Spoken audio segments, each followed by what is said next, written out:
옛날 옛적 프랑스의 한 작은 마을 근처에는 커다란 마법의 숲이 있었습니다. 이 숲은 평범해 보였지만 그 안에는 알고 보면 특별한 존재들이 가득했죠. 전설에 따르면 숲의 심장부에는 마법의 샘이 숨어 있었고 그 물을 마시면 어떤 소원이든 이루어진다고 했습니다.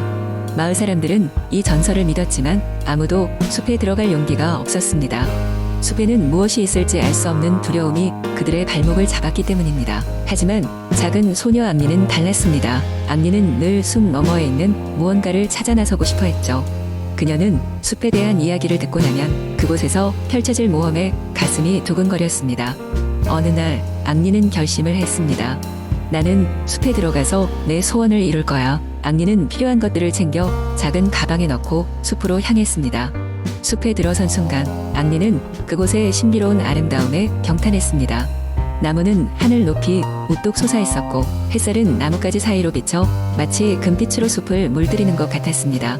암니는 숲을 걸으며 다양한 동물 친구들을 만났습니다. 노래하는 새들, 춤추는 나비들, 그리고 지혜로운 부엉이까지 암니는 숲속 생명들과 빠르게 친구가 되었습니다.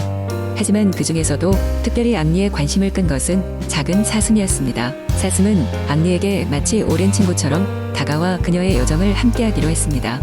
사슴과 함께한 여정은 즐거움으로 가득했습니다. 그러나 숲의 깊숙한 곳으로 갈수록 길은 점점 더 험난해졌고 이상한 소리와 불길한 기운이 암니와 사슴을 따라다녔습니다. 그들은 포기하지 않고 계속해서 나아갔습니다.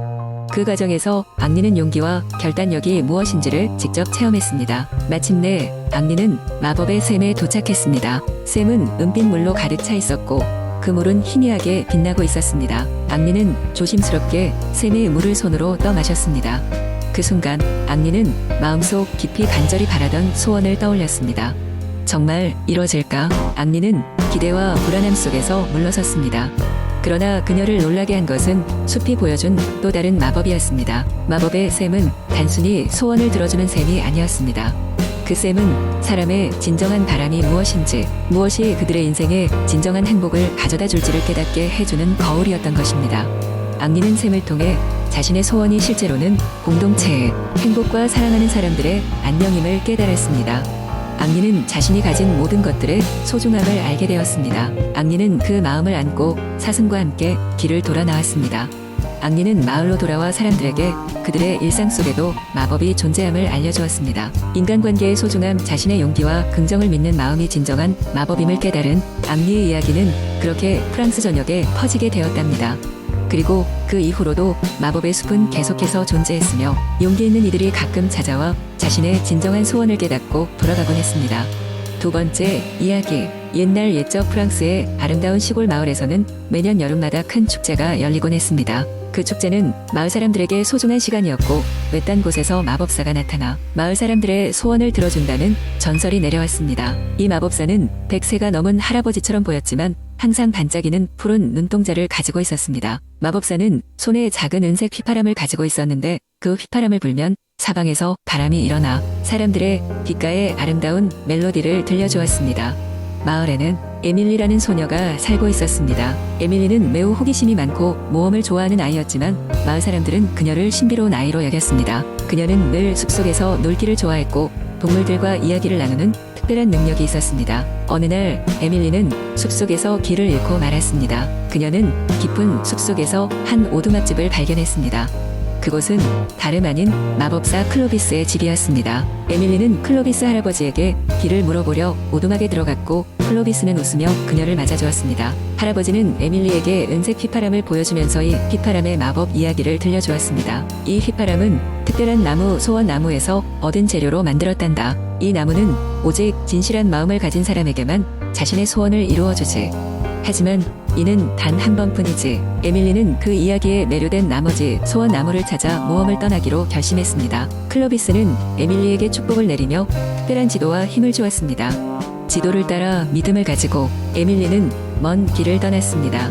그녀는 숲을 지나고 산을 넘으며 수많은 도전을 이겨냈습니다. 어딜 가든 자신을 도와주는 친구들도 만났습니다. 특히 발이 빠르고 똑똑한 여우 로이는 그녀의 여정에 큰 도움이 되었습니다. 마침내 에밀리는 소원 나무를 찾았습니다. 나무는 다른 나무보다 훨씬 크고 장엄했습니다. 나무 아래에서는 부드러운 음악 소리가 들려왔고 주변은 꽃향기로 가득했습니다. 에밀리는 나무 앞에 서서 간절하고 진실된 소원을 빌었습니다. 그녀의 소원은 바로 모든 생명체가 행복한 세상을 만드는 것이었습니다. 나무는 반짝이던 에밀리의 발 아래에서 새로운 작은 묘목을 자라게 했습니다. 나무는 에밀리에게 휘파람을 주고 이 휘파람으로 그녀의 소원을 이룰 방법을 찾으라고 했습니다. 고향으로 돌아온 에밀리는 마법의 휘파람을 불어 마을 사람들에게 행복과 평화를 가져다 주기 위해 노력했습니다. 에밀리의 진실된 마음과 소원은 주변의 다른 사람들에게도 감명을 주어 그들 역시 더불어 살아가는 것이 무엇인지 깨달았습니다. 시간이 지나면서 마을은 더욱 행복하게 변해갔고 에밀리는 마을의 전설로 남게 되었습니다. 클로비스는 에밀리가 이룬 업적에 기뻐하며 매년 열리는 축제 때마다 다시금 그들에게 찾아와 새로운 이야기를 들려주었습니다.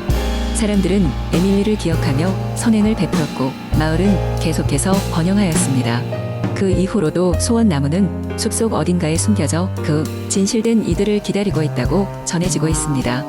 세 번째 이야기. 옛날 옛적 프랑스의 하늘에는 샤를루라는 작은 고양이가 살고 있었습니다. 샤를루의 털은 구름처럼 흰색이었고 그 눈은 하늘의 푸른색을 그대로 담고 있어서 하늘과 매우 잘 어울렸습니다. 그는 매일 하늘의 구름을 따라 헤엄치듯 자유롭게 떠다녔습니다. 하늘 위에서의 생활은 평화롭고 아름다웠지만 샤를루는 언제나 땅 위의 생명체들에 대한 호기심으로 가득 차 있었습니다. 샤를루는 오후가 되면 하늘의 높은 구름 사이에 앉아 아래를 내려다보았습니다. 그는 넓고 푸른 바다, 끝없이 펼쳐진 초원, 그리고 사람들이 북적이는 마을을 바라보며 꿈을 꾸었습니다. 저곳에 내려가면 어떤 일들이 나를 기다리고 있을까? 샤를루는 언제나 그러한 생각에 잠기곤 했습니다. 하늘의 별들은 샤를루에게 언젠가는 내 소원이 이루어질 것이라고 속삭이는 듯 했습니다. 어느 날 샤를루는 특별한 기회를 얻었습니다. 바로 구름의 여왕 네이젤이 그 앞에 나타난 것입니다. 네이젤 여왕은 샤를루의 꿈을 알고 있었고 그에게 특별한 하늘의 초승달 목걸이를 주었습니다. 이 목걸이는 너를 땅으로 내려보내줄 거란다. 하지만 단 한 번뿐이야. 어디로 갈지 잘 생각해보렴. 샤를루는 그 제안을 받고 감격했습니다. 마음속에서 가장 가보고 싶던 곳은 어디였는지 깊이 생각한 끝에 샤를루는 파리의 아름다운 노틀담 대성당을 선택했습니다. 목걸이를 목에 두른 순간 샤를루는 가볍게 공중을 떠돌다가 점점 하강하기 시작했습니다. 바람이 그의 털을 스치고 지나갔으며 곧 그는 노틀담 대성당의 높은 첨탑 위에 안전하게 내려앉았습니다. 파리의 경치는 정말로 아름다웠습니다. 시내의 불빛과 강물의 흐름, 그리고 향기로운 빵 냄새가 샤를루를 맞이했습니다. 마치 그의 꿈이 현실로 된 듯한 순간이었습니다. 샤를루는 밤새도록 성당 주위를 거닐며 땅에서의 모험을 즐겼습니다. 길모퉁이를 돌 때마다 새로운 것들이 그의 눈에 들어왔고 그는 모든 것을 보고 배우고 싶어 엔진처럼 메모리를 되새겼습니다.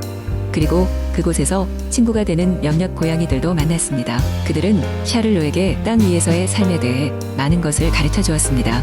그러나 위대한 모험에는 언제나 끝이 있듯 샤를루도 하늘로 다시 돌아가야 할 시간이 왔습니다. 아침 여명이 밝아올 때 그는 초승달 목걸이를 통해 다시 하늘로 올라갔습니다. 떠나면서 샤를루는 마음에 새로운 희망과 기쁨을 안고 있었습니다. 땅에서의 모험은 끝났지만 그의 가슴 속에는 더 큰 꿈들이 자리 잡았습니다. 하늘에 돌아온 샤를루는 친구들에게 자신이 본 모든 것들에 대해 이야기를 들려주었고 그들 역시 땅으로의 모험을 꿈꾸게 되었습니다. 그리하여 작은 하늘의 고양이 샤를루는 프랑스의 하늘에서 여전히 자유롭고 아름다운 날들을 보내고 있으며 때때로 구름을 따라 프랑스 전역을 여행하며 자신의 이야기로 하늘 친구들에게 꿈과 희망을 심어준다고 전해지고 있습니다.